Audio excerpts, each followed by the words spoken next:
It was July in 2011 or 12, fortuitous wayfaring on the John Muir Trail, and the story starts on the side of 395. My cell phone alarm woke me before the dawn, and the plan was to get a day of alpine climbing on. I had some shoes and chalk and a backpack with water map and snacks. And the civil twilight just didn't sit right. The thunder and lightning came from the west side, so I went for plan B, a rainy day drive in Yosemite. Was all alone in the rain on summer vacation. Saw a line of people gathered at the permit station. Said, I think I'll go make another cup of coffee with them.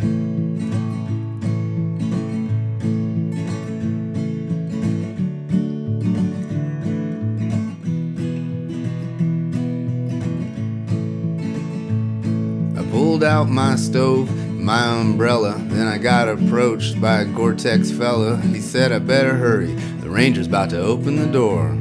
Said, what for? Then he explained the permit process, said he'd save my space if I bring him a French press, and before I knew it, I was at the front of the line.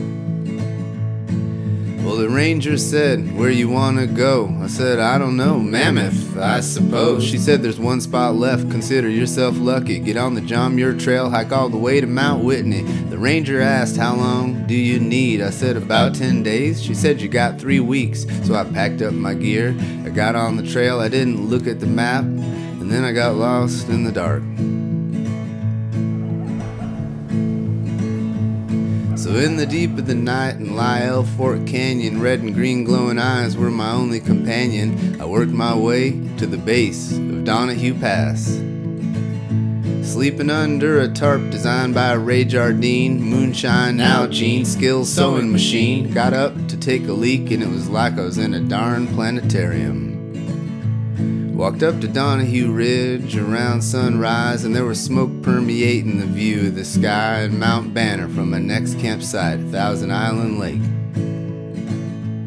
You see, the trail just gives and the city takes. Was living large for a minute in Mammoth Lakes, met some thru hikers and slept in an asphalt parking lot.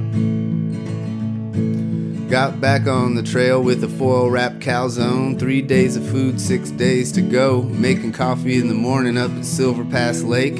Looming starvation was my only mistake. Had 100 miles left and 2 days of food. Like naked and afraid, except I wasn't nude. Just withering away in fits of hunger.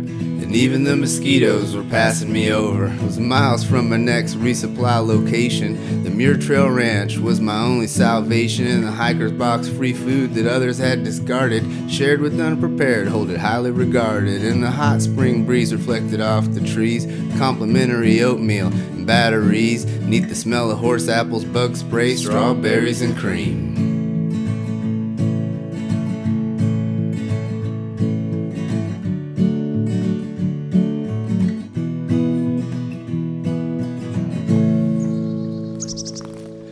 Made it through Evolution Valley with everything but my heart, watching ripples on the lake tear the mountains apart, where the stars and the moon wash the granite in cosmic blue. Had a sunrise hike out of a glacial trench, and eating crumbs like a finch up on Darwin Bench. It felt good to freeload off the collective kindness of strangers. Followed Palisade Creek onto the South Kings River via Mathers Pass, and the mountains got bigger, happy inside, 'cause I was finally catching my stride. Cooking free pancakes in the trees at Ray Lakes, and bluebirds and chickadees replaced the scrub jays and mountain gooseberry, club moss, and timberline bluegrass. And topped Glen Pass around 10 a.m., while the view to the south was pulling me in, and I walked out that day and hitchhiked to resupply. I mailed my stove back home so I'd be lighter, climbed Forester Pass and pulled an all-nighter to watch the sky rotate behind a horizon silhouette. And above tree line with clear skies at sunrise, hiked to Guitar Lake with some nice Korean guys, and they set up camp and we said our goodbyes.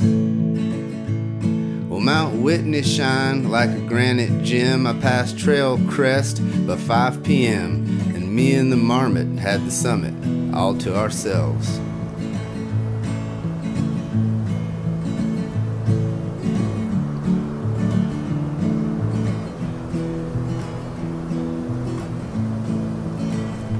Looking down at Iceberg Lake, I got the chills, caught a vertigo view of the Alabama hills that 30,000 hikers try it every year. But on a Friday in the summer, nobody was here. I watched the sun sink into the Pacific Ocean, tightened up my shoes with an adventurous notion. Don't like backtracking, went out backpacking, had to find a way down. So this is what happened, sipping Alpine Glow and granite ambrosia. Took the Mountaineer's route for some evening exposure, descending the notch like a lobster in an ocean of rocks.